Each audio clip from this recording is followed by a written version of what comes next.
How many of you want to be a better person? I mean, yeah, obviously, right? Are you ready for this? The world understands that you want to be a better person to the point now where it is a $10 billion industry in the United States of America. $10 billion. Now, to be fair, 4.5 billion of that is spent on weight loss. But but think about that, right? We want to be better people, and so we go to Jenny Craig, we join a gym, whatever. But 4.5 billion is spent on weight loss, but there's still another 5.5 billion dollars that are spent in wanting to improve our lives. So where do we spend that money? Well, one of those areas we spend that in books and audiobooks. It's amazing to me. I was looking at Amazon, and they have a self-help section on Amazon. And not only that, but it has sub-menus that has about 30 different items of which self-help you can look for. You want weight loss? You can click on that. You want to be happier? You can click on that. There are just a number of different things that you can do to improve yourself. You can get books. You can get audiobooks. Infomercials get wrapped up into that. And who doesn't want to have a better whatever it is that you didn't know existed before you saw that commercial? I have an admission to make. I actually bought a can of Flex Seal. I don't have a boat I cut in half, but I am hoping that it'll actually fix my temporary leak in my car's roof. But it's one of these things where it's out there. How can we improve ourselves? Self-improvement apps have now become a hot commodity. The top couple apps from 2018 one was called Drops. Learn 32 new languages. I'm still working on English, but good for some of you all out there, right? How about one is called Master Class? I don't know if you're familiar with it. It's a cooking. You want to be able to cook like Gordon Ramsay or some of these other professional chefs? Well, guess what? If you just download an app, it's there for you, right? How about one is Mimo Learning to Code? I don't know anything about learning how to code computers and everything like that, but apparently if you download an app, you'll be well on your way. And this one was my personal favorite. This was the other one here. It was 10% happier. That sounds like a wonderful thing, right? You want to improve yourself? 10% meditation for the fidgety skeptics. I don't know. Apparently, if you're fidgety and you have problems sitting still, well, there's an app for you, right? And so here's the thing, right? We have these desires to improve our lives, to improve ourselves. Whether it is there's the latest frying pan that we didn't know that was going to help us cook healthier meals, or whether it is we have Flex Seal to seal that thing on our roof, or whether it is there's the book that we have 7 habits for being an effective person, or 12 rules, which is one of the latest books by Jordan Peterson. It's amazing to me. Here is a public speaker. He's an academic, a professor from Toronto, and he wrote a book. And everybody is so fascinated, he went on a book tour and sold out stadiums. I kid you not. Like his next speaking engagement is in Toronto, and it's sold out. I still just kind of blows my mind. Confession time. I was a jock in high school, and so those people I referred to as nerds, right? They going to. There's no music, there's no concert or anything. They're going to hear someone talk about a book. But that just shows the climate in which we are in. There is desire to improve ourselves. Really, above all else, the book of Ecclesiastes is about that. It's addressing the big question in life. What is the meaning of life? What is the purpose of life? What is the meaning that we have? Well, in searching out. And in a lot of ways, we are like Solomon. Now, to understand the book of Ecclesiastes, you have to understand Solomon. Solomon was a fascinating man. He wasn't supposed to be king. In fact, there were 9 other brothers before he, in front of him to be king. But, his family is kind of, you read Kings chapter, was it 1 Kings chapter, the first 10 or 11 chapters, you want to hear riveting stories, like Game of Thrones got nothing on this right here, let me tell you. And so, but it's this fascinating thing, like how does the 10th in line for the throne end up becoming king? Well, there's lots of murder and other things that happen. But he was known for making quick and rash decisions.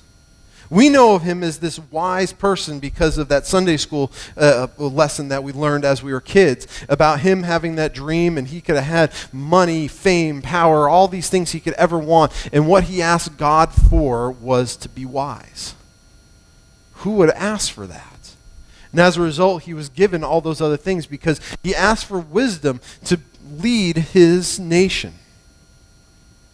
But it's this fascinating thing that this is what he asked for, but we don't really know the whole story of Solomon. Solomon had 9 other brothers before he was supposed to be king. But through political maneuvering, in fact, his mother himself and his father met through murder, basically. And as a result, he should never have been king. And here he is. He becomes king and he makes quick and rash decisions. He has his brother murdered, trying to trick him into it. Then all of a sudden he quickly marries an Egyptian woman, because back then what you would do is as king you would then intermarry with another culture, so that way you would be, it's a way to kind of keep people from attacking you, right? Because you have something in common. You don't want to go and kill the king of another country if all the kids are, your grandsons. And so here he is. He's making all these quick and rash decisions. But as a result, he was extremely wealthy. As some estimates have it, as over 300,000 people were working for him at any time. He could hire a personal assistant for his personal assistant for his personal assistant. I mean, I think it's kind of funny for us, right? I mean, for us, we look at Alexa as our personal assistant, right? Or we maybe use the Google Home or one of these things, and we kind of ask for these quick things and everything. Solomon had so many people that he could have had someone brush his teeth and clip his toenails at the same time, so he didn't have to worry about it, right? I mean, this is the type of wealth and the amount of people that he had working for him and what he could do. And we're not unlike Solomon, because we live in a time where technology has really helped us to free up time. How many of you woke up this morning wondering where breakfast was going to come from? Were you worried about baking a loaf of bread? Were you worried about going out and killing an animal so you could cook it and eat it? No. That's what Kroger is for, right? Let's be H-E-B. Let's be honest. No. But that's what we have. We don't worry about these things because of the culture we live in. We don't have to spend hours waiting for bread to rise and doing all these other things. And so as a result, I know it doesn't feel like it all the time, but we have free time. The idea that we could sit down and be entertained by watching TV for a half hour or an hour or maybe more is something that is incredible. It's something that's unheard of. It really came about from the mechanical revolutions that we had in this country. And so as a result, Solomon, who was extremely rich and he could hire someone to worry about every aspect of his life, spends time trying to think and ponder the questions that we have in life. He became a scientist. He became a philosopher. He had time to seek out everything. 2 weeks ago, we talked about his search for meaning. And his conclusion comes in Ecclesiastes chapter 1, verse 3. Verse 2. It says, "Vanities of vanities, says the preacher. Vanities of vanities. All is vanity. That he has found that everything in this world is empty. It's void. It's like breath. It's like air. It's something that's there that just cannot be grasped." He has spent all this time seeking. But Solomon is like you. He's seeking for these answers. But here's someone who's supposed to be remarkably wise. Why did he have to seek all these answers?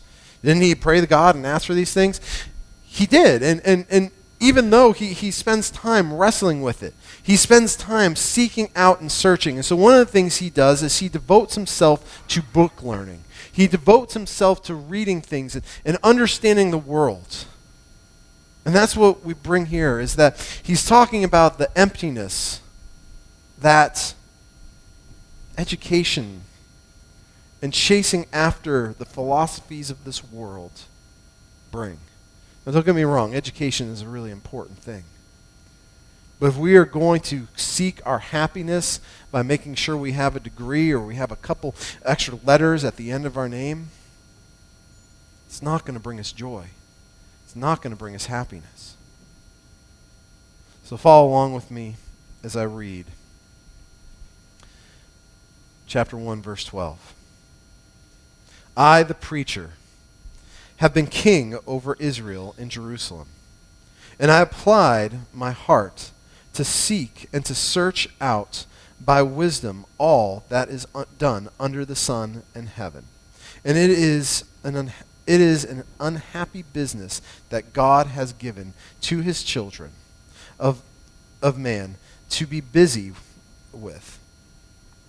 I have seen everything that is done under the sun, and behold, all is vanity and striving after wind. What is crooked cannot be made straight, and what is lacking cannot be counted. I say in my heart, I have acquired great wisdom, surpassing all who were over Jerusalem before me, and my heart has had a great experience of wisdom and knowledge. And I applied my heart to know this wisdom and to know the madness and folly. And I perceive also what is striving after the wind. For inasmuch wisdom is vexation, and he who increases his knowledge increases sorrow. Again, Solomon, he's really uplifting, isn't he? Everything is great, everything is wonderful, right? It's not something you're going to hear in the book of Ecclesiastes. I love what he says here in verse 13, though. I applied my heart to seek out and search wisdom, all that is done under heaven.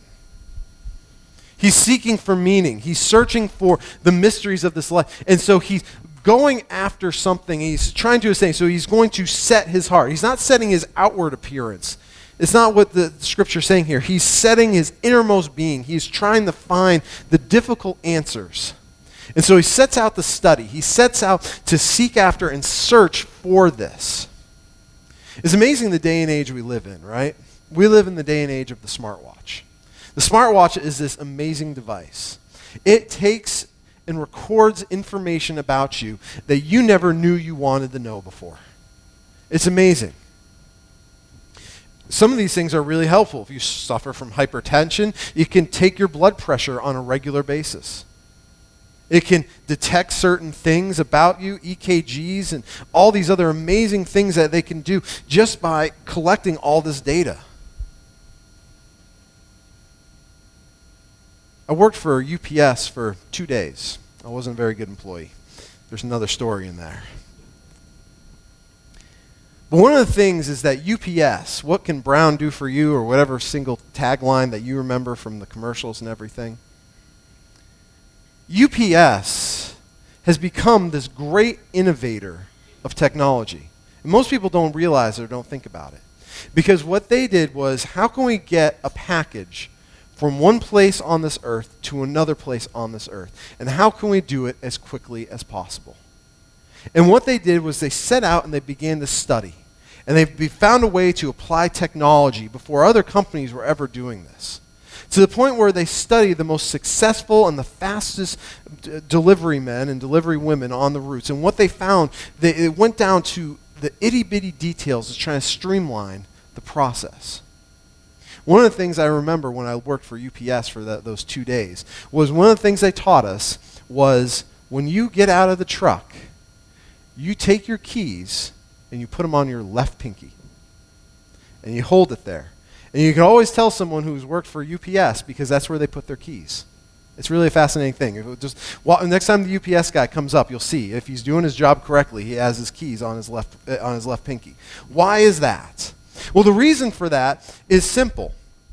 What they found is that you waste time as a driver getting into your car and then reaching into your pocket. That takes unnecessary seconds that they can shave off.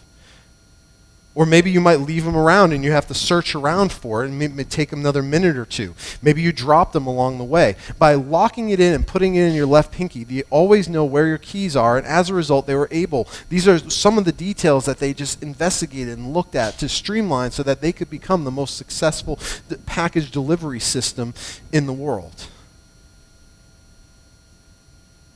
We take this data, all these things, and we maximize it to get production out of our lives. This is what Solomon is doing. He is consuming all the data that is at his disposal. He's consuming everything to try to figure out, and he's setting his heart to figure out how he can answer this question, is what is the meaning of life? And what he has come up with is simple. Is that leading a life that is seeking after the secular world will leave you empty.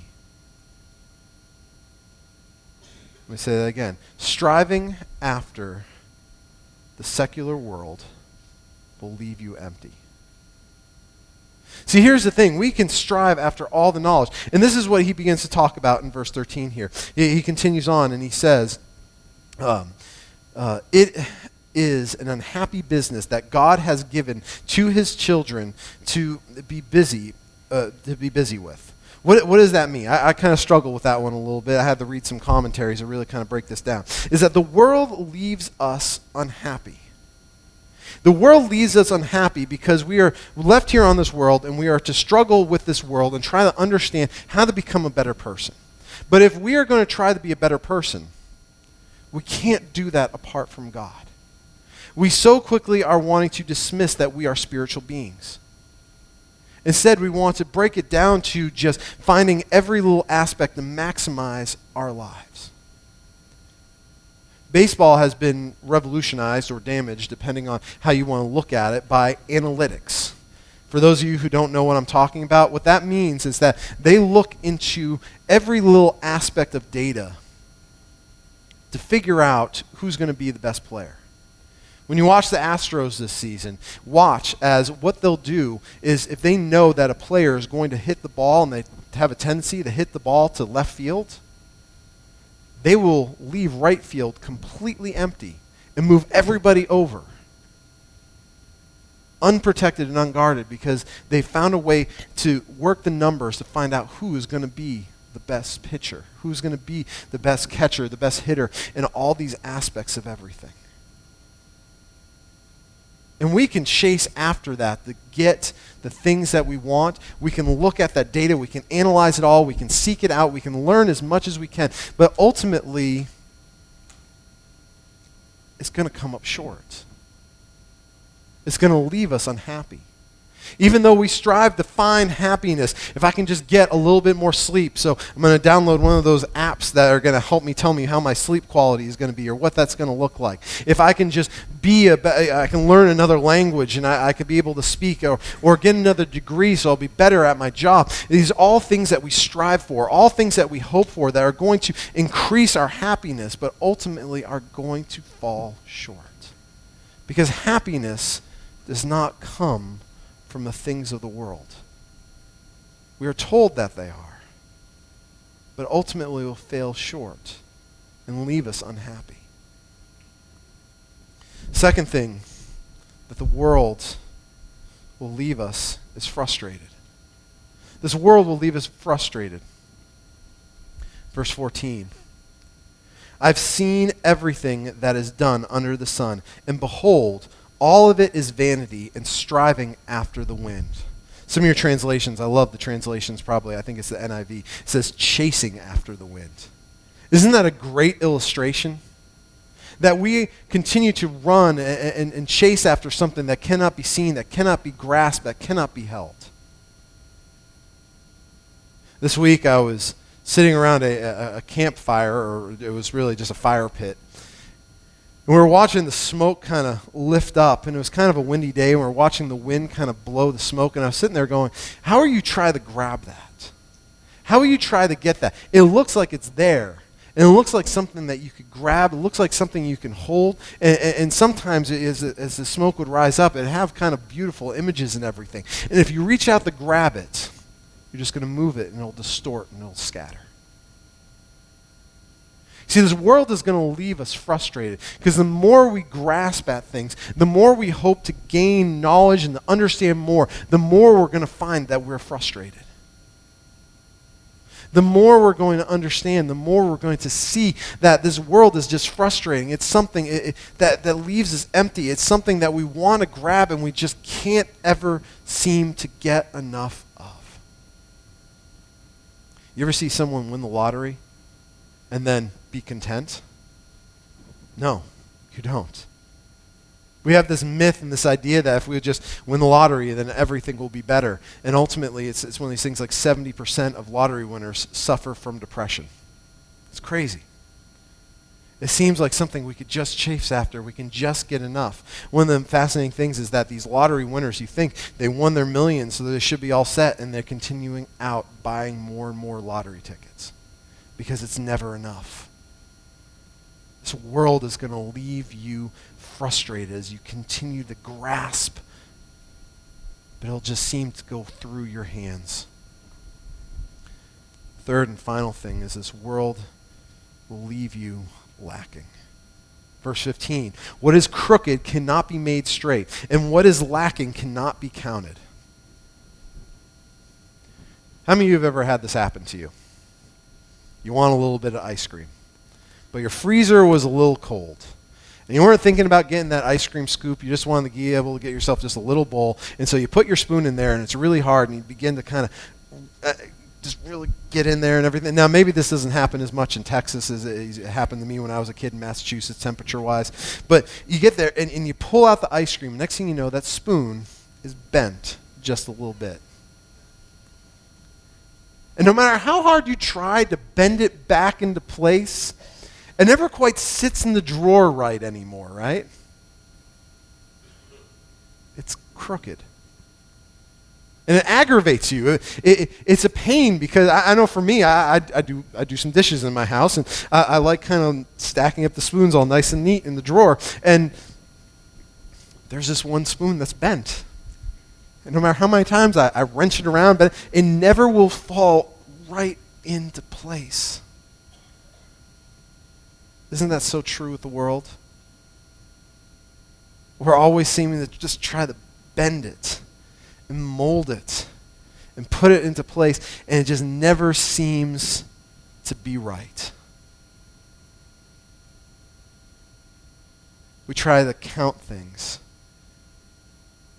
but if it's not complete,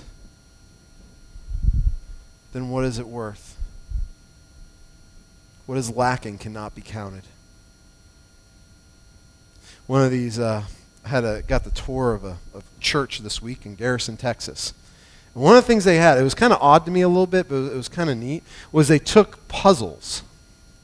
And what they did was they assembled the puzzles, and they glued them and turned them into artwork. Can you imagine if you were missing a piece to a puzzle? It would drive you up a wall, right? Especially for some of you, they're like, I want to complete it. I want to finish it. And you get to, 300 pieces, $2.99, and you go, where's 300? And it's gone because your kids got into it before you did, right?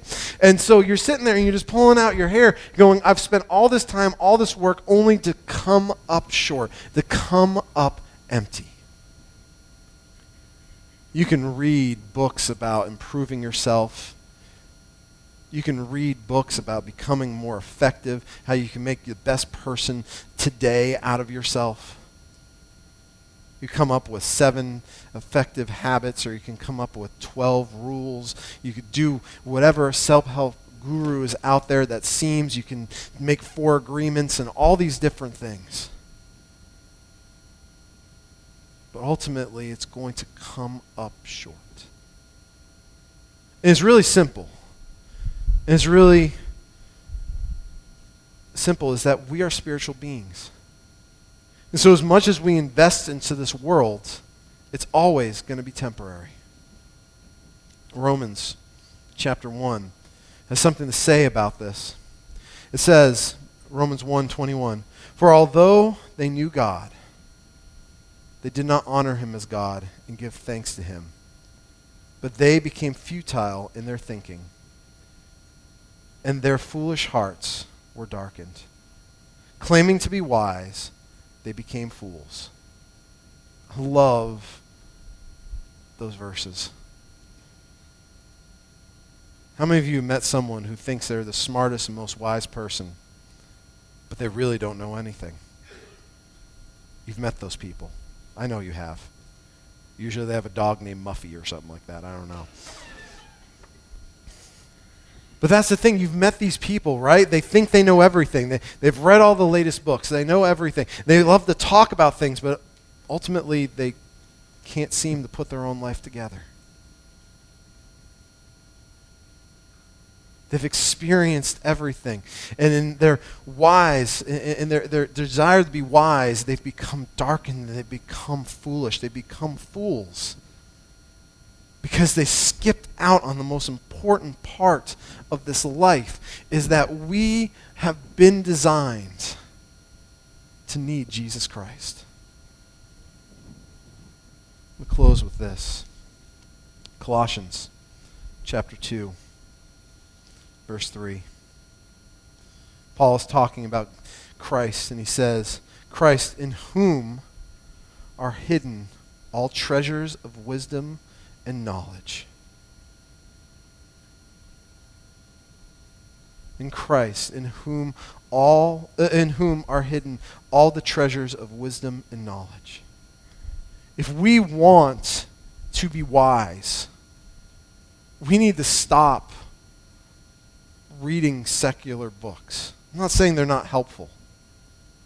But we need to start ordering our life in a manner that is going to be what's important, what isn't important. And we need to start putting Christ at the top of this and start seeking out. If you want happiness, if you want to understand the meaning of life, it starts with seeking Christ, seeking him, seeking his wisdom and the treasures that come with him.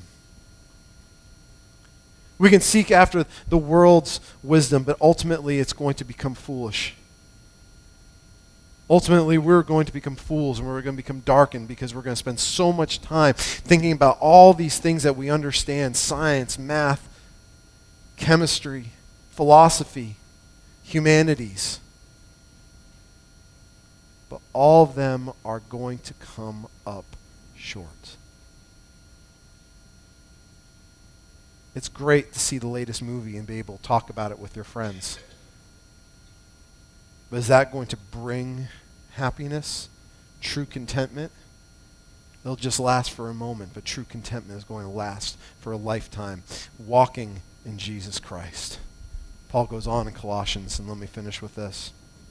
It says, verse 6, therefore, as you received Christ as the Lord, so walk in him, rooted and built up in him, established in faith, just as you were taught, abounding in thanksgiving.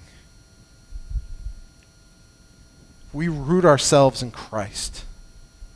If we find meaning in Jesus, then we'll have thanksgiving in our hearts. We'll have joy that will go beyond all understanding. Everyone is seeking for happiness. Some of us has already found the answer. Are you willing to turn your back on those secular teachings of this world as secondary and start chasing after God as the primary? Because that is where true happiness lives and lies. It will not leave you unhappy. It will not leave you frustrated. It's up to you. At this time, we're going to come and we're going to have a time of prayer. We're going to have a time of song. If something I've said has resonated with you and you say, you know what, I need to seek more, and you want to come down and pray with me, or maybe you want to get over here with God and just kneel down and pray prayer is such an important area of our lives that we have the ability to access and talk to the creator of the universe. If you're not able to, stay in your seat, that's fine, but don't let this time go by. Are you willing to seek God first? Are you willing to let this world leave you empty?